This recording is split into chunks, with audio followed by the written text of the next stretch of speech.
నమస్తే.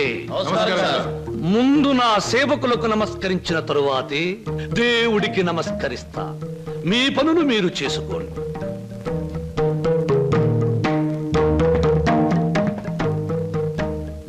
పరమేశ్వరా, నా ఈ 5 నక్షత్రాల హోటల్లో తింటున్నారు, తాగుతున్నారు, తిరుగుతూ ఉన్నారు, ఈతలు కొడుతున్నారు, గెంతుతూ ఉన్నారు. ఇది నా తప్పు కాదు. మనిషి కర్మకి, మానవ నాగరికతకి, నా వ్యాపారానికి సంబంధించింది. మనిషి పెరుగుతున్నాడు, మాట పెరుగుతుంది, కోరికలు పెరుగుతున్నాయి, సోకులు పెరుగుతున్నాయి.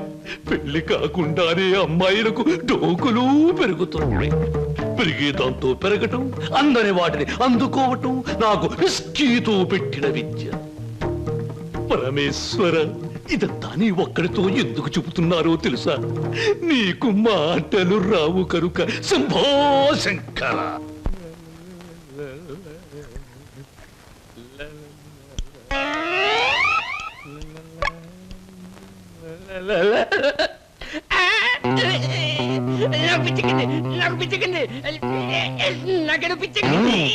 Good morning sir. ఏమిట్రా తల పిక్కుంటున్నావు? పేలుగాని పట్టాయా లేక దెయ్యంగాని పట్టి? లేదు సార్, గ్లాస్ లో పోసిన విస్కీ మాయమైపోతుంది సార్. ఏదైనా మందు పిచ్చి పట్టిన దయ్యం ఎవరికీ కనిపించకుండా రహస్యంగా తాగేస్తున్నామోనని నాకు అనుమానంగా ఉంది సార్. దెయ్యం మందు నువ్వే తాగేస్తున్నావేమో? అయ్యో బాబోయ్, నేను తాగలేదు సార్. మా అమ్మాయి తోటి మా నాన్న మీద. ఆగు ఆగు ఆగు, నా కళ్ళ ముందు పోయి చూస్తా.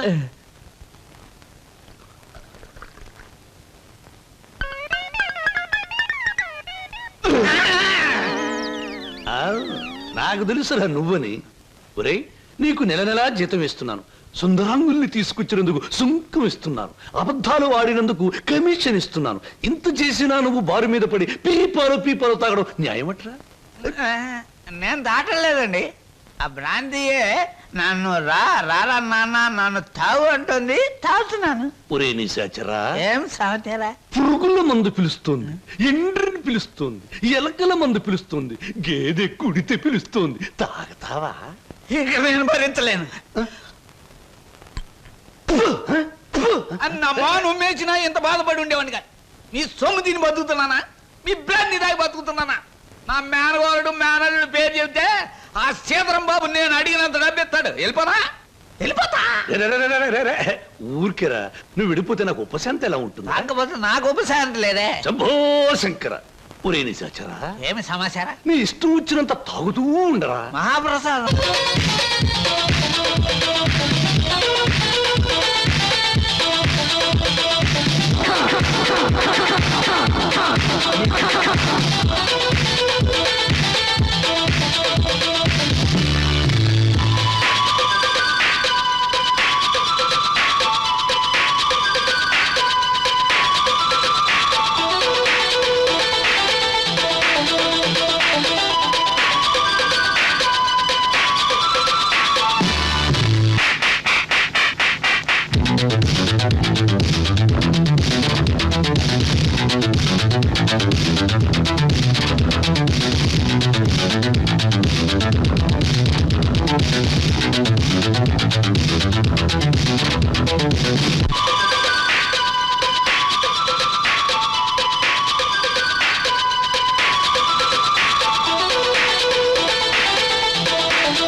Hi, welcome welcome.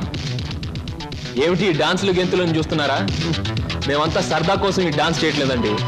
విరాట మహారాజు నర్తనశాల చూసే వాళ్లకు నాట్యమందిరంలా కనపడవచ్చు, కానీ అదే పాండవులకు ఆశ్రయం ఇచ్చింది, పాపాత్ముడైన కీచకుడిని పతనం చేసింది. ఇది అంతేనండి, ఎంతో మంది నిరుద్యోగులకు ఆశ్రయం, నిరుత్సాహమైన కీచకుడి పతనం. అందుకే దీని పేరు నర్తనశాల అని పెట్టాం.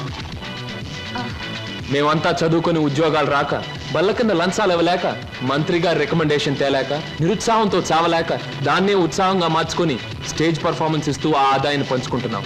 మీరు మా జాతి వాళ్ళే అని పసికట్టి మిమ్మల్ని మా నర్తనశాలకు ఆహ్వానించాం. అంటే మీరు నాకు ఇస్తానన్న ఉద్యోగం ఇదా? అవునండి. మరి నాకు డాన్స్ రాదే? మా నర్తనశాలలో అడుగు పెట్టినప్పుడే మీకు సగం డాన్స్ వచ్చినట్టు. I'm the master, you are the student, we are the best. ఏమయ్యా సార్, ఈ రామాపురంలో భూములు అమ్మేస్తేనే బెటర్ అనుకుంటాను. మంచిది అనుకుంటే అలాగే చేయండి సార్. సార్, పొద్దుటి నుంచి అబ్బాయిగా నన్ను చంపేస్తున్నారండి. దేనికి? ఏదో ముఖ్యమైన విషయం మాట్లాడాలంట. అలాగే అడగమను. Good morning daddy. Good morning. Daddy అది రే, అది మగవాడికి పెరిగితనం అసహ్యమైన లక్షణం. ఏమిటో చెప్పు. అది చెప్పు. అదే డాడీ, ఫియట్ కార్ తీసుకెళ్తాను. అలాగే తీసుకెళ్ళు. అంతేనా? అంతేనా అంటే డాడీ, డ్రైవర్ లేకుండా వెళ్తాను. అమ్మయ్యా, ఎంత కాలానికి ఓ మంచి మాట విన్నానరా నీ నోటమట.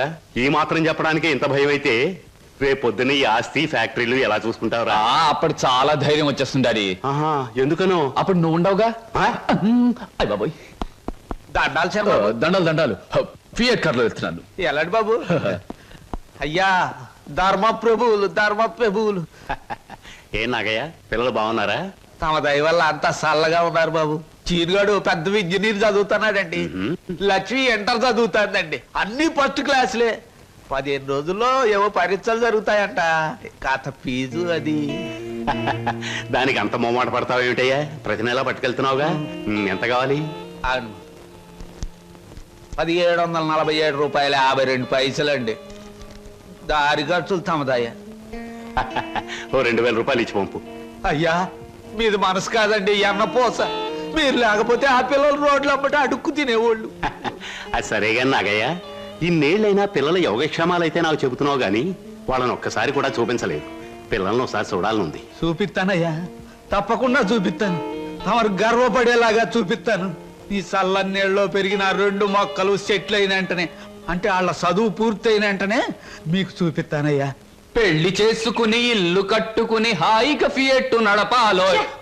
పెద్ద సొంతంగా ఫియట్ కార్ నడుపుకొచ్చినంత మాత్రాన్ని ఇన్ని కూని రాగాలు తీయక్కర్లేదు. అవును, మన పెళ్లి విషయం మీ నాన్నగారిని అడుగుతానని చెప్పావు, అడిగావా? అసలు ఆ విషయం అడుగుదానే వెళ్ళాను. పెళ్లి చేయి డాడీ అని బదులు ఫియటి డాడీ అని వచ్చింది. ఆయన ఇచ్చారు, నేను వచ్చాను. పెళ్లి కాకుండా కొడతావేంటి? బాగుండదు. ఇలా నీ మూతి నేను, నా మోహం నువ్వు చూసుకుంటూ కూర్చుంటే చూసే వాళ్ళందరికీ లోపం అవుతాం, లేకపోతే ముసలి వాళ్ళం అవుతాం. అసలు అడుగుతావులే చెప్పు. అది కాదు వారు, అసలు అడగడానికి నాకేం భయం లేదు. కానీ పెళ్లి మాట ఎత్తేసరికి ఒప్పుకుంటారో లేదో అని భయం వేసి నోట్లోంచి రకరకాల మాటలు వస్తున్నాయి, కానీ మన పెళ్లి మాట రావట్లేదు. నువ్వు ఎలాగో అడగలేవు, నేను చెప్పేది విను. అలాగే. మా అన్నయ్య డాన్స్ ప్రోగ్రామ్ అవగానే చాలా హ్యాపీగా ఉంటాడు. Is it? ఆ, ఈ నెల 10వ తేదీన హోటల్ కోరమండలో మా అన్నయ్య డాన్స్ ప్రోగ్రామ్ ఉంది. పెడతామా? నువ్వు ఆయన దగ్గరికి వెళ్ళి, ఏమండి మీ చెల్లెల్ని నీ చెల్లెల్ని నేను ప్రేమించాను, నేను ప్రేమించాను, పెళ్లి చేసుకుంటాను పెళ్లి చేసుకుంటాను అని అడగాలి. అని అడగాలి. అది కాదు, మీ అన్నయ్య మంచి బాడీ బిల్డర్, వెయిట్ లిఫ్టర్ అని విన్నాను. నన్ను గాని కొడితే రేపు నువ్వు దెబ్బలు తగిలి హాస్పిటల్లో పడి ఉంటావు కదా, అప్పుడు నేను చూడటానికి వస్తాడు, అప్పుడు అడుగు. డాన్స్ ప్రోగ్రామ్ అయిన తర్వాత అడగడం బెటర్. God is there.